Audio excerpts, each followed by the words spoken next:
नमस्कार, जय हिंद, जय Bharat and welcome to Deaf Talks. This is Adi Achint. ये वीडियो थोड़ा-सा मैं एक चेतावनी देने के लिए बना रहा हूँ, क्योंकि मेरे को जो चीज़ें दिख रही हैं होती हुई देश के अंदर, उससे मेरे को तो एक चेतावनी टाइप दिखती है कि यार कुछ गड़बड़ होने वाली है। एंड अगर ना हो, if I am proven wrong, I will be the most happiest person in the world. थोड़े टाइम से हम देख रहे हैं कि ये जो लेफ्टिस्ट लिबरल वाले लोग हैं, जब से मोदी साहब वापस आए, they are trying to create an issue. बहुत टाइम से ये लोग एक किसी इशू को क्रिएट करने की कोशिश कर रहे हैं। एंड जिस तरह से कहीं कहीं पे कुछ जाके कुछ तो करें, जाके कुछ चिपके।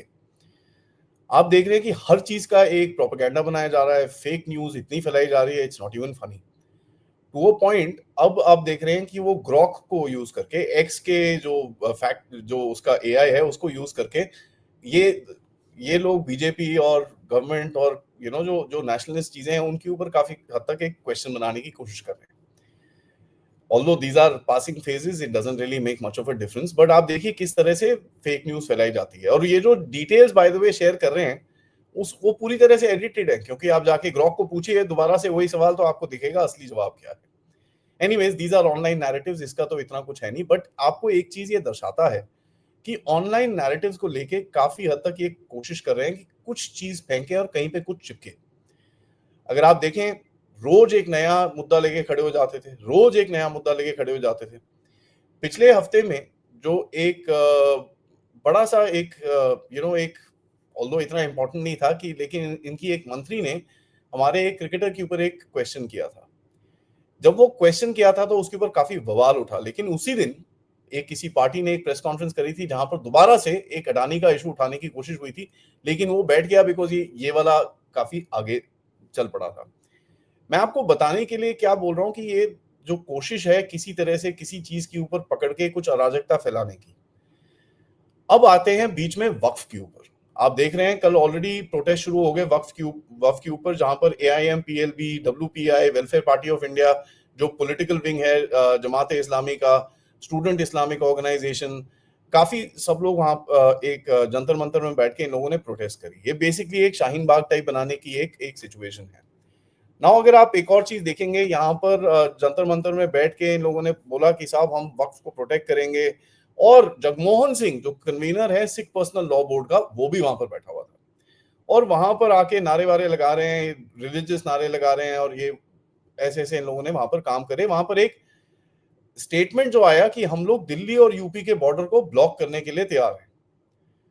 ऑल्दो मुझे ये समझ में नहीं आता कि ऐसा प्रोटेस्ट पहले तो अलाउ कैसे किया गया, ठीक है, और अगर प्रोटेस्ट अलाउ भी किया गया तो इंटेलिजेंस सोर्सेज क्या कर रही थी उस टाइम पे, जब आपको पता होना चाहिए था कि कौन कौन वहां पर आ रहा है और किस किस तरह की बातें की जाएंगी, ये तो आपको पता होना चाहिए ना। ये भी बड़ा इंटरेस्टिंग है कि कल रात को आप देखें कि नागपुर के अंदर वायलेंस होती है, माओ के अंदर वायलेंस हुई, किसके ऊपर भी, भारत मैच जीत गया उसके ऊपर पत्थरबाजी हो रही है। नागपुर के अंदर जिस तरह से वायलेंस हुई, देखिए ये चीजें जो होती हैं, दीज आर फेयर इनफ, आप बोल सकते हो स्पॉन्टेनियस भी होती हैं, लेकिन ज्यादातर हमको ये पता चलता है, स्पेशली माओ का केस अगर आप देखें, जो चीफ मिनिस्टर मोहन यादव जी ने बोला है कि माय अपॉलॉजीज, कि माओ के अंदर हमको पत्थर और ये सब चीजें घरों के ऊपर मिले, so this was pre meditated. अब चलिए ठीक है, पोस्टमार्टम में आप जाके बुलडोजर बाबा का राज चलाएंगे, वहां पर उनके ऊपर केसेस करेंगे, उनकी पिटाई करेंगे, उनको पब्लिक में मार धाड़ करेंगे, डंडे मारेंगे, जो भी करेंगे, you will do all that stuff, और वो जायज भी है। हैविंग सेड दैट, अगर इतना प्री मेडिटेशन ये लोग कर पाते हैं, दैट मीन्स हमारी इंटेलिजेंस, जो इंटरनल इंटेलिजेंस है, उसके अंदर कहीं ना कहीं कुछ ना कुछ फ्लॉ है। जो पुलिस इंटेलिजेंस नेटवर्क्स है, आईबी के नेटवर्क्स हैं, उसके अंदर ये चीजें नहीं आ रही हैं।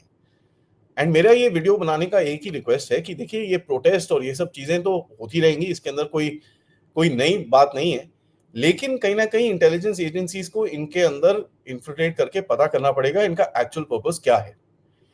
क्योंकि अगर ये ऐसे ऐसे इंसिडेंट्स बार बार हो रहे हैं, अगर आप देख रहे हैं पहले इतने टाइम तक कोई ऐसे इंसिडेंट्स नहीं होते थे, अभी सडनली आप देख रहे हैं कि sporadic small little type rights will have started happening.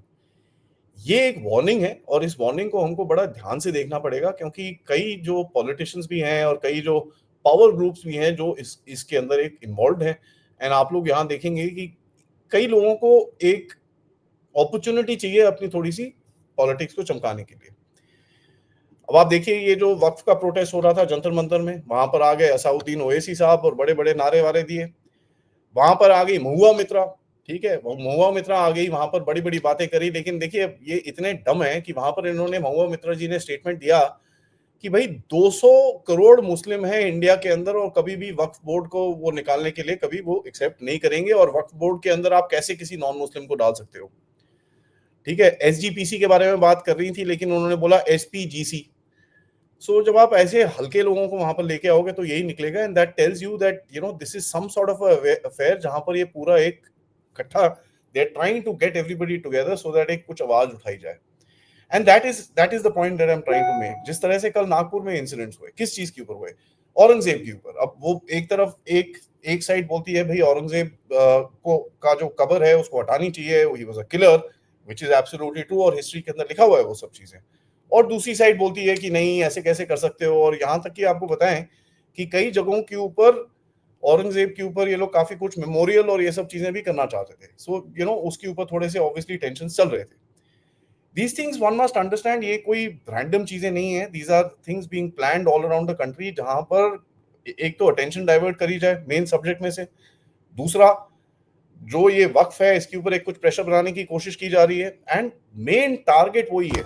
Because at the end of it in सबको एक चीज पता है कि अगर वक्फ का ये गेम हो गया, उसके बाद जो लैंड का कंट्रोल है इनके पास, जहां पर एक माफिया और ये कितनी सारी चीजें चलती हैं, that will become a big problem. और उससे जो फंड सोर्सिंग इनकी प्रॉब्लम हो जाएगी, देयर कंट्रोल फैक्टर्स जो हैं इनके इनके खत्म हो जाएंगे, तो there will be a huge issue as far as these guys will is concern. और इनको एक जिस तरह से ये लोग देश के अंदर काम करते हैं वो करने में काफी प्रॉब्लम होगी।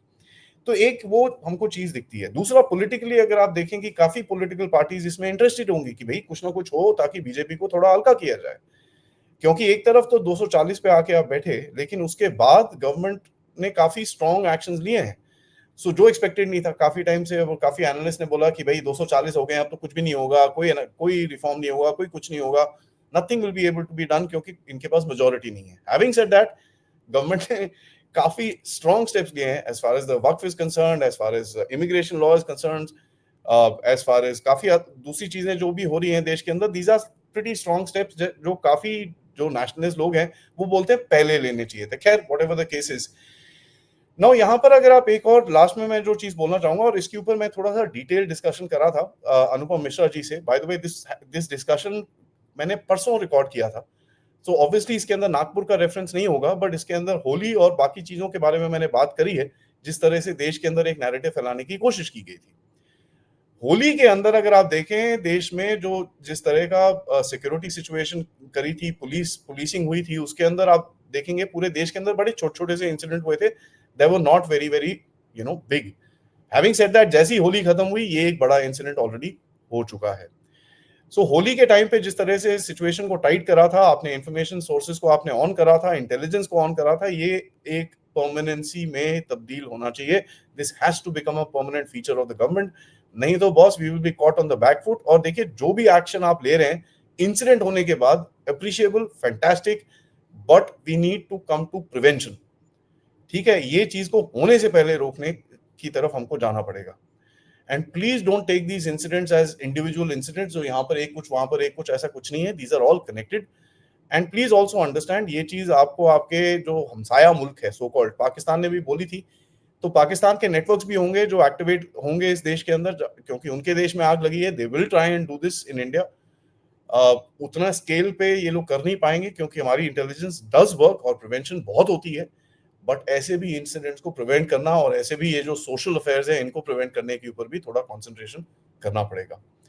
That's all I wanted to say. Thank you so much for watching. Video को लाइक करिए, सब्सक्राइब करिए चैनल को, and of course share this with your friends and families. आप लोग इस चैनल की तरफ कंट्रीब्यूट भी कर सकते हैं यूजिंग द क्यूआर कोड, या फिर पेपैल, या फिर सुपर स्टिकर, सुपर चैट्स।